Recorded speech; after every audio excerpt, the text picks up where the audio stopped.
So, hello everybody. Thanks for the Thank you for the invitation to participate in this forum.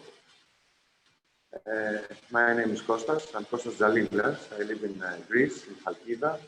And recently, like 1 month now, I have opened the first macrobiotic restaurant in Greece. But before coming to a restaurant and having the freedom to set my own kitchen the way I want or the way I can. Before that, I had to cook a lot of times in many different places, from small houses to retreats to bigger to professional kitchens. So I have seen. Sorry.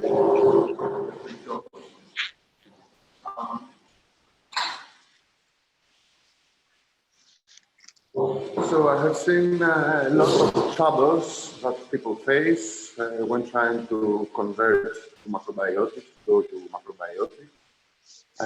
Mistakes, not mistakes, problems that they have to do with our previous habits and related to our new, compared to our new habits, because cooking macrobiotics, you have to engage with new habits. So the first thing, and many times seems difficult for the majority of people to change from traditional cooking or from no cooking to macrobiotic cooking. Like when I first met my wife, I was living in a very small studio in Brussels, and His voice is not clear. Sorry?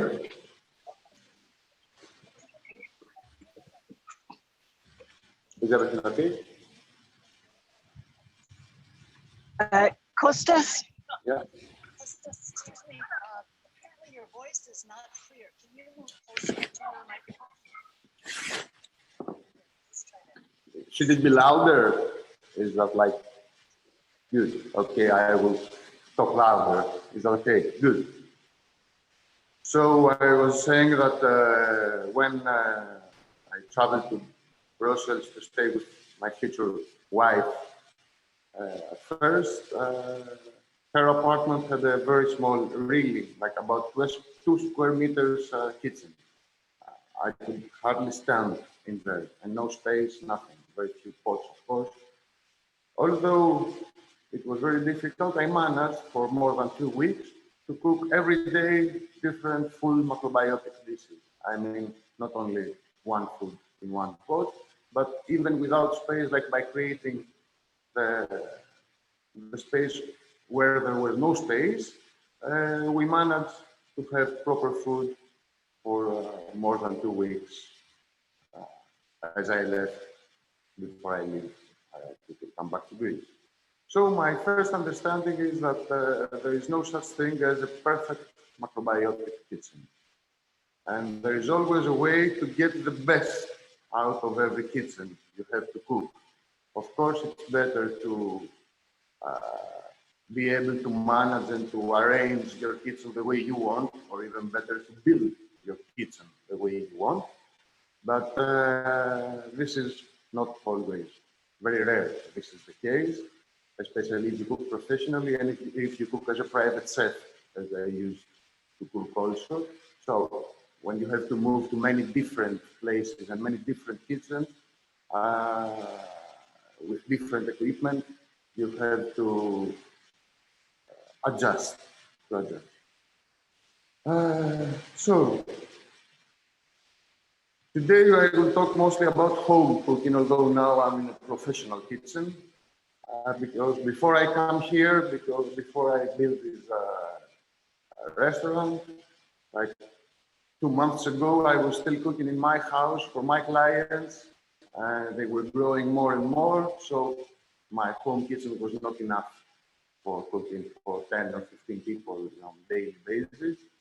And then we decided that, okay, we can take the risk and make macrobiotic restaurant, even not in Athens, but in Chalkida. But before that, I had to cook almost every day for more than 10 people in my kitchen. And that has made me very accustomed to realize quickly what's the problem in the kitchen.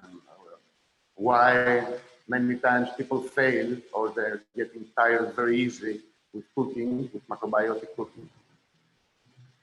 Uh, so, my first, let's say, rule number one, when you have to rearrange or to set up a new kitchen proper for macrobiotic cooking, is to create space.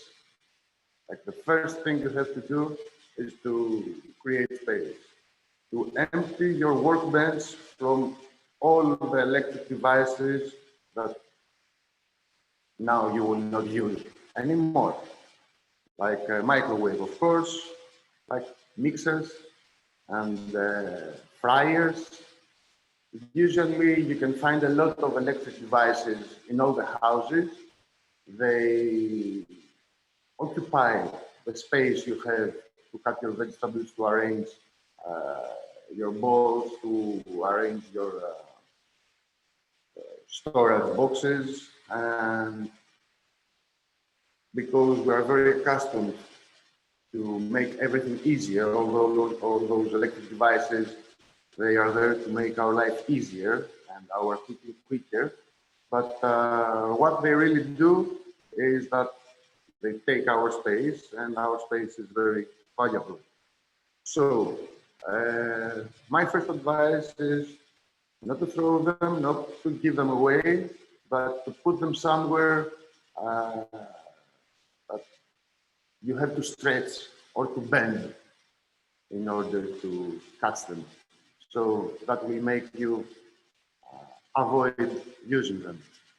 If you want to give away, that's even better, but that's not the case here. So first of all, empty, like, create space from your electric devices. And second, empty your drawers from all the equipment you use rare, like old flatware, uh, things you put in your drawers because you didn't know where to put them when converting to macrobiotics. Your kitchen becomes the most important place, the most important room of your house. So you don't put there what you don't want to use somewhere else. You have to keep your kitchen only for your equipment. And you can throw away or put somewhere else old plates. Uh, we are attached very often to our old flatware, our old plates, the good ones. They take space. We never use them, like I have seen in many houses. The good plates that we have for very rare occasions, they are occupying space that, space that it would be very useful to store things or to store our new equipment.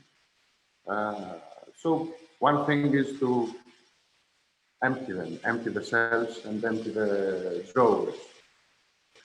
The other very important thing will help you with your everyday work, but also with the temptations, is throw away all the food that you will not use anymore.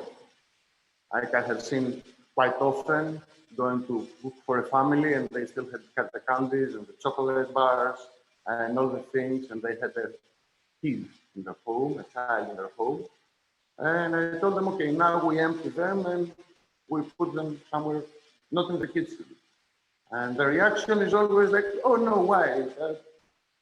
They take a little bit of space. They don't take a lot of space. They take few space. So why not keep them and we will not eat them? By having them in your space, it's like allowing yourself or the other habitats of the house to use them, to have them. And it's a double message. So on the one hand, we say we better not have them. On the other hand, they are there, so why not have them? So white rice, maybe white pasta, all the candies, all the refined salt, all the sugars, uh, take them, take them and throw them from your kitchen.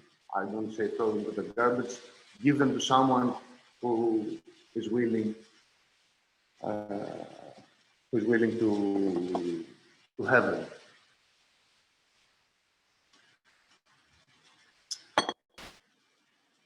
And the difficult one: choose from your old equipment. I mean pots, which like old equipment like the one you were using by now you're starting to cook macrobiotic. Choose which will you keep.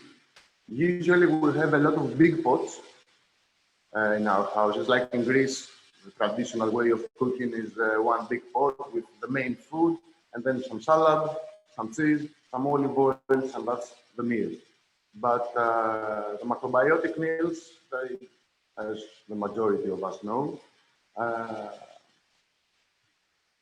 they need more cooking. They need more time with your pots. So the big pots we had for cooking big portions of one food, we will have to change them with a lot smaller pots, with many smaller pots, appropriate for making smaller dishes, but they will all come up to a macrobiotic plate, Uh, keep only one or two of your old big pots, if they're good quality, of course. And for rare occasions that you will probably have to cook for more people. Also, very important, get rid of any Teflon and aluminum pots you probably have.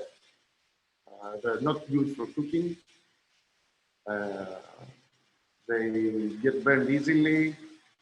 They also, there are, I'm not sure if it's rumors or what, but they can be cancerous, especially if you scratch them, like, and then you have to eat, and then you probably eat those small parts.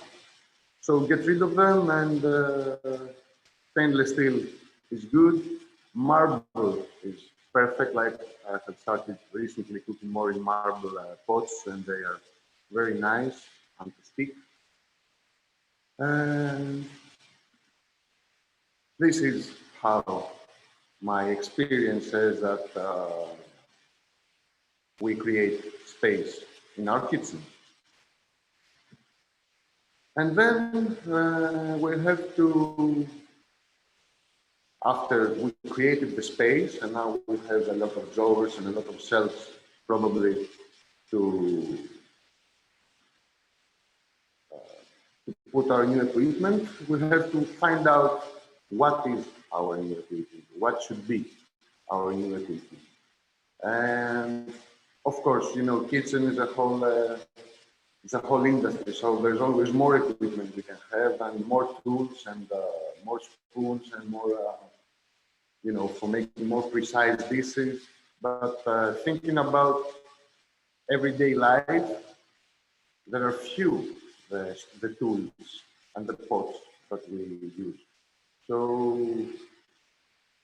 when you are you're on temptation to buy something new and a new equipment and new tool that you find very nice and you think it will make your life much easier, think twice, because usually the new equipment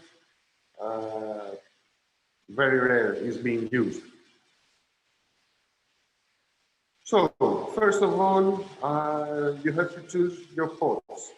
Like for everyday cooking, I'm talking about a 4 or 5 people family, 4 or 5 members family, more or less. First, buy a good quality pressure cooker, especially if you're living uh, closer to the north. Probably if you're living close to the south, when the temperature is not low, the temperature is in general high. You will use a pressure cooker more rare, although I cook the beans almost all the time in pressure cooker, summer and winter, especially the hard ones. But to my experience, a pressure cooking is very good for saving time, but mostly for making the food quicker. It is, many people are afraid to use it on daily basis because all this pressure and they're afraid of the accidents they probably have. Uh, Now, 12, 13 years I'm cooking with a pressure cooker. I never had a serious accident, like only once or twice the pressure went very high, so the security valve worked. So it was secured finally. Uh, so a good pressure cooker, 2.5 or even better 4 liters, like 2.5 to my experience is very small, and then you have to use it every day, probably when you don't need to. Like on a 4 liter pressure cooker, you can cook enough grains or enough beans for 2 days and skip the grain cooking or the bean cooking once every 2 days. So I would suggest a 4 liter, but not a 10 liter like the one I have down here. So I thought it was on the surface. The 10 liters, like you can find in many houses, is because they put a whole big piece of meat on it, and then they have to, and then they cook it together with the rest of the food. But on a 10 liter pressure cooker, you will have to cook a lot of grains. Like here on the restaurant, I have a 10 liter pressure cooker, but I took from my mother. Like she had it, and I thought, okay, now finally after 13 years, it will be useful. Like it is for professional use on a restaurant. So one good quality pressure cooker, and then you will need a lot of smaller pots. And what I mean a lot, I mean about two or three, no, one or two medium pots, like 2.5 to 4 liters. Those are for cooking dishes with grains or with beans. And or also like for making nisime or for making for sauteing vegetables, like you will need a little bigger ones, like 4 liters, to have enough greens to saute or to make nisime for more than 4 people, for 2 or 3 pieces, or to make, and then you will need 3 to 4, to my opinion, uh, small, like 1.5 liter pans. They are perfect for making small dishes like condiments, like seaweed condiments, for making sauces, for making spreads, and or for cooking side dishes like vegetable side dishes, like tempura, but it's better to have them in small amounts and not in big amounts. Also, very important, you need bigger space in your kitchen. So don't forget to have a couple of pans, pans with heavy lid. I mean, for sauteing, similar, I'm not sure about the word in English. Frying pans, we call them, but it's not only for frying, it's for saute. And there you can have much bigger space for your green vegetables. Also, what's very useful, if you don't use a deep fryer, like I had twice in my life, 2 times I decided that it's not for me. They take a lot of space, and a lot of space that you can use for more important things in cooking, cutting vegetables. And they take not from your kitchen, but they take space from your working bench, which is a bigger problem. So I suggest, even if you like tempuras, or even if you like to have deep fries quite often, if your health allows that, don't rely on a deep fryer. Rely on a pot, on a big pot that you will have only for deep frying. That's the thing. Don't use one of your regular pots for everyday cooking. Don't use it also for deep frying. Have only one pot for deep frying, so you can control the amount of oil. You can always clean it and keep the oil if it's not used. If it's used only once or twice, then if you haven't heated it very high, you can use it again and again, like 3 or 4 or 5 times if you let it, if you warm it slow, if you give it time. And also, of course, if you go to that solution for deep frying, uh, have also a jar, a big jar where you can keep the oil after you filter it. Also, one very important secret that I have learned about stainless steel pots. When you buy your new stainless steel pots, if you want to make them non-stick for a life, like not to have your food stuck on the bottom, but to have the ability to get to be non-stick. Okay, so it's about the word. Anyway, then for one time you will have to stop being vegan and not buying vegan products. You will have to buy a good quality, full in fat cow milk, and put it 4 to 5 centimeters high the cow milk in your pot when it's new, and cook it, warm it, and cook it in very low temperature until it starts boiling, but not high, slow boiling. And let it boil for approximately 4 to 5 minutes. And then let it cool, and then wash it. And then you have a non-stick stainless steel pan for a life. If you don't do it, at some point, uh, your pan will start to have the food stuck on its bottom. Kostas, would that work? It's a nice trick, and it's also a nice way to see what the fat and the milk fat does to our intestines and to our body. If it can be kept, if it can keep a stainless steel pot for a life, making it, helping it, like creating this filter that prevents sticking, it creates other filters. Our Kostas, would that work with vegan milk? I didn't hear you. Would that work with, got an echo, with the I vegan? guess that yes. I guess that I'll write it. Would Kostas, would that Did work that work with half with and half and half? half? You know, You half know, cream. half cream. I guess any And high fat. Sorry, couldn't hear. For some reason, I hear myself, and that's why sound is worse now. I can double hear myself.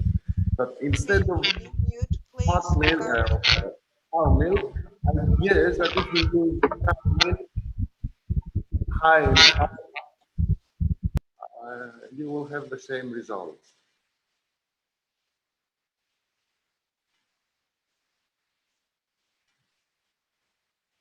I think Ellen is having a question, but my sound is not proper.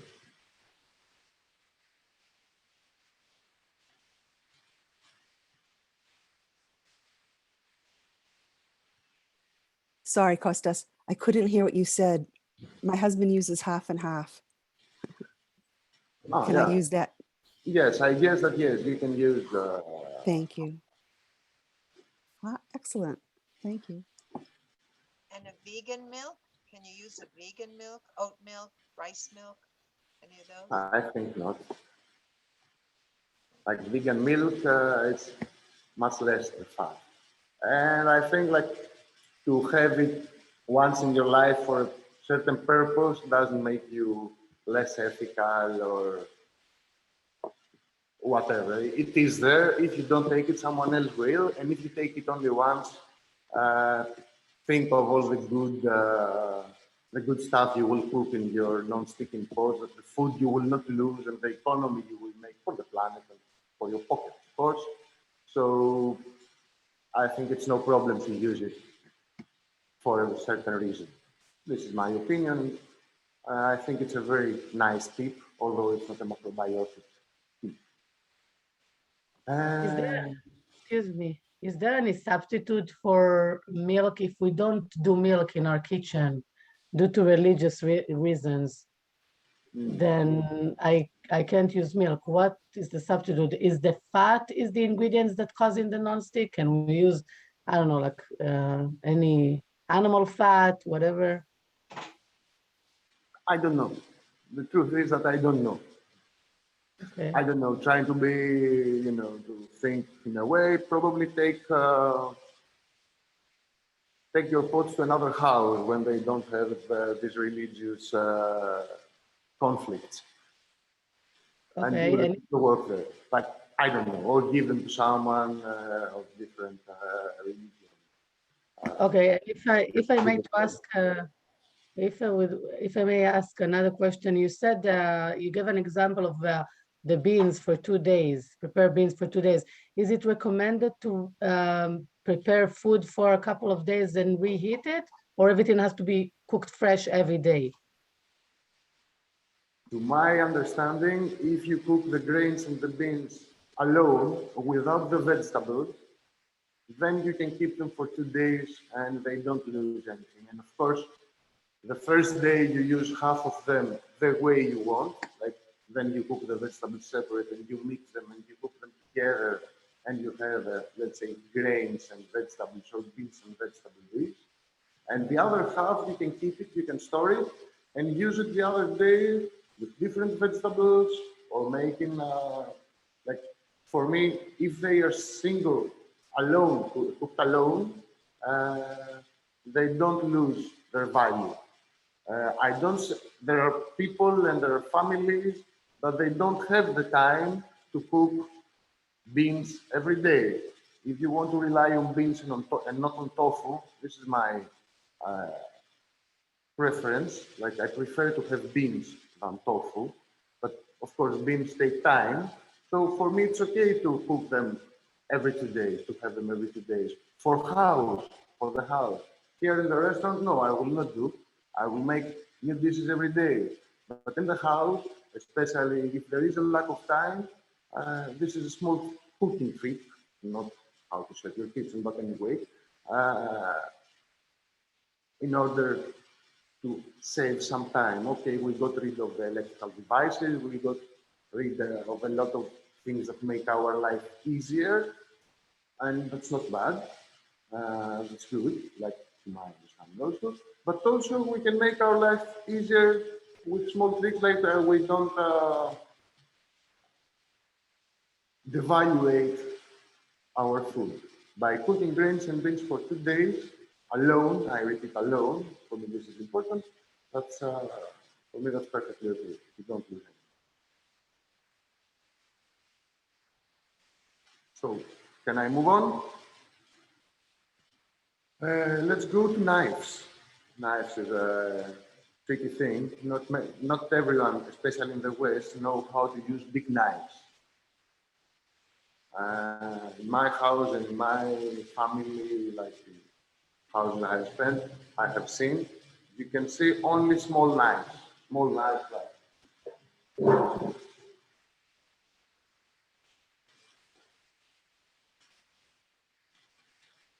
this one. Very small, and they cut everything with that. And with something like that, you will cut everything very small because you use it and this is also a habit, but this is again cooking class. So when cooking macrobiotics, when cooking in general, it's good to be able to use a bigger knife that is more difficult to use. But again, my approach is, if it's difficult, do it slower.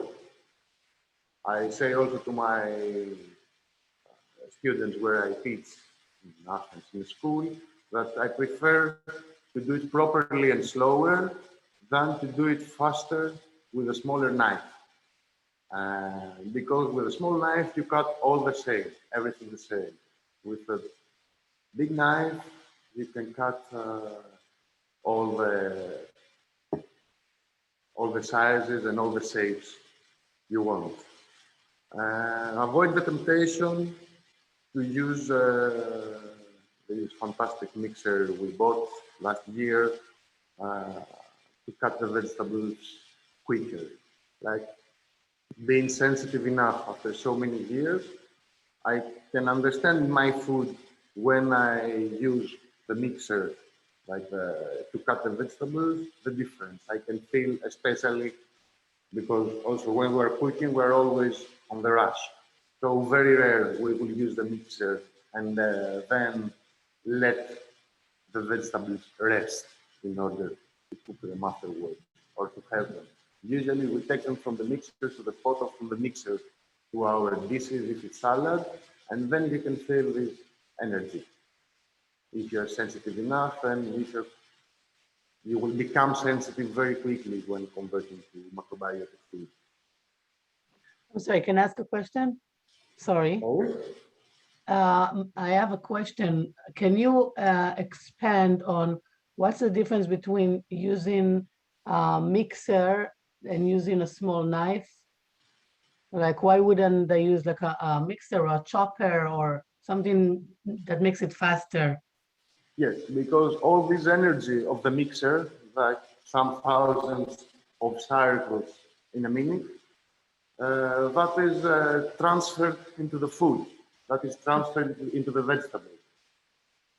It's the Okay, same reason, like, don't make your soups velouté, creamy all the time. okay, got you. This electricity is directly moved into your food. And if you eat it immediately or soon, then you receive it. And then what you usually, like, what's the effect of it, what I have seen, you become nervous. It's very difficult to focus when you're having often food from mixers. Or when you're having often food, yes, so your soup is creamy, velouté. For the knife, it is because you go slower and you make usually the same cutting shape and size. With smaller knife, you don't use, it's difficult to cut the vegetables in different shapes. You use only one shape, like half moon, not even half moons on carrots. It's difficult to have half moons with a smaller knife. Like, you don't decide it easily. Your hand goes and cut the whole carrot instead of cutting first on lines and then vertical. With a bigger knife, your hands go easier. If you get used to it, and get used to it, give time, enjoy your, like, when cooking is not only when you put the vegetables on the pot. Cooking is when you pick the vegetables. So also, to my experience, cooking is when you put the seed on the soil. This is part of cooking. I have done it my first 3 years, macrobiotics. I was also working voluntarily on a farm because I wanted, first of all, free vegetables, and second, to know from the beginning how my food comes to my plate. What is my food? What is time? What's the time? But the time that is needed and the needs of the plants. But anyway, let's forget the seeding, but cutting the vegetables, and choosing and cutting the vegetables is great part of cooking. So use appropriate methods. The same needs you have for pots, the same needs you have for good knife and cutting benches, at least two cutting benches, to enjoy your cooking. Also, for cutting benches, I want to say that my preference is the wooden ones, good quality wood ones. If you cook professionally in Greece, they are not allowed for this stupid reason, because there are the same rules for all restaurants, no matter if you're vegan, a vegan restaurant, or plant-based as we are here in Venetra. We cannot have wooden cutting benches because if we use meat or if we use cheese, they absorb it and they're probably microbes after a long time. And when telling to the principles that does not enter this restaurant any cheese or any meat or any, we don't care. The law is the law. The law is law. So cannot have. So I started to unfortunately work on plastic, good quality, but still plastic cutting benches. So if you have a wooden bench, it's also important to keep it clean. After each vegetable you cut, to wash it with water and dry it with a towel, but also to make it last long. Once every 2 weeks, brush it with a good quality oil. I use olive oil, but also you can do with sunflower oil. Sesame oil is very expensive to do it. And let it overnight stand, like brush it with oil, put it vertically and let it stand overnight. And next day you can wash it with some soap and a sponge and immediately dry it. And then you have your working bench in very good shape. Also, because the wooden benches, they tend to lose their shape, like to create these little line curves. When you realize that it starts happening, again put a weight on it, 2 or 3 or all your heavy pots overnight, immediately after you wash it, and next day you will see that it's flat again. But don't let it become this phenomenon very extent, very big, because it will be different to take your cutting bend, yeah, back to its own shape, to its original shape. And what else? Yes, one more. Having a very expensive santoku knife is nothing if you don't sharpen it often. Like better invest on a good sharpening stone than invest on a very expensive or very good one santoku knife. Like a cheap one, a cheap knife, well sharpened, is much more valuable than a very good knife that you never sharpen. Very soon, you will have a saw and not a knife. I have this, my first one, because of course my 13 years old knife is like a saw. I have it only for my memories, because I don't know, I didn't sharpen it for 2 years. I didn't know how to sharpen it. Then I tried the traditional Greek way with, I don't know how do they call it, without a stone, with a tool that is for sharpening, but also destroys knives. So, and also sharpening is much better meditation than peeling carrots. Also, like peeling carrots is also a meditation. Sharpening your knife, it's much, for me at least, much I have much better time and my mind goes to. So because we don't have a lot of time, unfortunately, I want to have some time only for to finish on our equipment. It's first of all how when we cook we have to store our vegetables, the cutting vegetables. And of course, even if you're gonna have these traditional Middle East dishes that you put everything on the pan and then the pan in the oven, like we call it briam, like potatoes and carrots and zucchinis and eggplants. Okay, I don't put eggplants. I don't like eggplants. Okay? And you put them all together and you put in the oven. But before you put them in the oven, before you put them all together, when you cut them, keep them separate. Keep your cuttings separate. And even if you are experienced in cooking, I suggest that first finish with all your cuttings and then start cooking. And before you start cooking in the meantime, take a look at all your cutted vegetables. For me, it's also one of the best moments in everyday cooking to see all the vegetables together instead of cutting, putting in the pot, cutting other. Like it's not about the time we don't have. It's about the order it's good to have while cooking.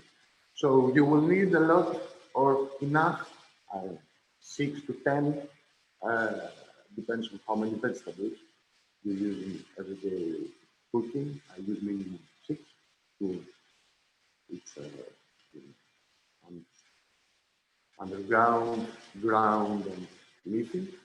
Uh, so have a lot of boxes, not boxes, bowls to keep them. If you have a small kitchen, you can use for that job, and if you don't have a lot of space to put them, you can use soup bowls, and then you just wash them with the water, not for soap or anything. Um,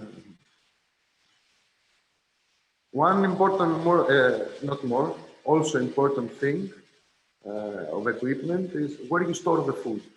And here, because we talked about it before, when storing the leftover food, what's left in the pots. Uh, One case is that you have done more on purpose, like we said before about grains and beans. The other thing is that probably you didn't eat, or your family didn't have all the food. Again, this is an advice for cooking, but it's difficult to put the limit where setting starts and cooking, what setting ends and cooking starts.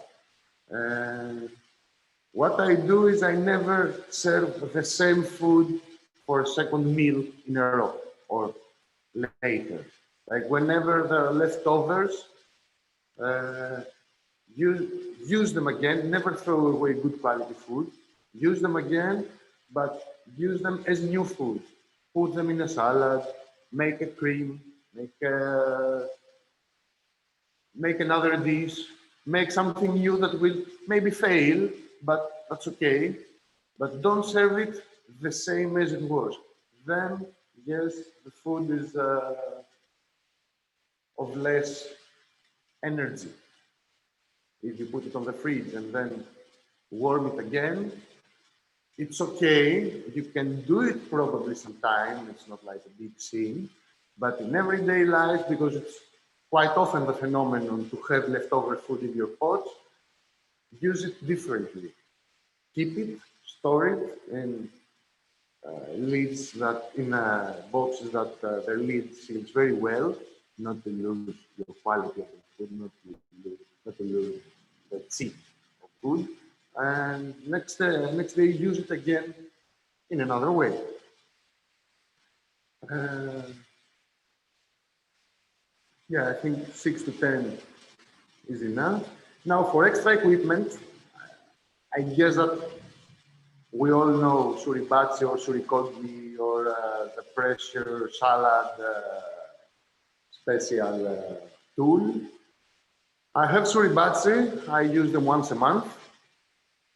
And like a mortar and a pestle will do the job also, no matter what the Japanese say, they're right, suribachi is better, but you don't have to have a suribachi in order to prepare your gomashu. You can do it with mortar and pestle. And as for this equipment for pressure the salad, I never had it, I never wanted it. I don't know if you have it. Good luck. I press my salad with my hands. And then if I want to keep it for some hours, I put a weight on top of it and it becomes perfect. I don't say it's useless. I say that to me, it's not a favorite. So my last, because it's okay what we have, there is one thing. How do we arrange? It's very important in the kitchen. We have all these pots, we have all these tools, we have all those wooden spoons and our chopsticks and everything. How do we arrange them? On that, I have only one thing to say in order to describe if your arrangement is right or wrong. If you use something every day or more than once a day, if you have to stretch or to bend in order to have it, then your kitchen is not properly arranged. The things you use every day, like the grains, the beans, like the pots you use every day, the bowls you use every day, all those things they have to be around you from the place you are. If you're on a normal 10 to 15 square meter kitchen, then you will have to make maximum 2 steps, 3 steps to reach them. And to reach them without stretching or without bending a lot. And that's what I have. No, one more thing. After all those things, then you have to use it every day, your kitchen every day to start or to keep on cooking macrobiotic or to keep on cooking in general. First thing is keep it clean and ready. When you finish cooking, clean your kitchen. Don't let it for later. Don't delay. Don't say, okay, I will clean the kitchen before I go to bed. Have it ready for your next meal right after you finish your cooking. And while cooking, okay, again, it's a cooking advice. While cooking, if you feel that the cooking goes very well and wow, I have time, I will be earlier, the food will be ready earlier than I thought, then there's one thing you haven't done properly, cleaning. When you have time in kitchen, while cooking, clean your kitchen. Rearrange your kitchen again and again and again. I am a smoker. Whenever sometimes I stop to have a cigarette, the time I light the cigarette, I know I didn't do the cleaning properly. And whenever I throw the cigarette to go back to the kitchen, I know I have lost 5 minutes from cleaning the kitchen. Kostas, Yes? this is amazing. It's really something. You such experience. I want to leave room to have a little bit of a break before our next speaker. So if you have maybe another sentence or two just to finish up, and then we will stop the recording. So I thank you very much. One sentence, thank you. Thank you. And I finish. Cooking is fantastic. Cooking is creation. It's a life purpose for me and to many of us. But spending a lot of time in the kitchen can be against creativity. So, as I said, don't delay. And when there are things When you have time in the kitchen, clean or do them. Don't delay for later. Don't delay also the time you have in your mind that you will leave the kitchen. If you say that you will leave the kitchen at 2, don't go for 2:30. Cook, create, and then go to other things to fulfill also your life. Thanks a lot for your time. Thank you so much.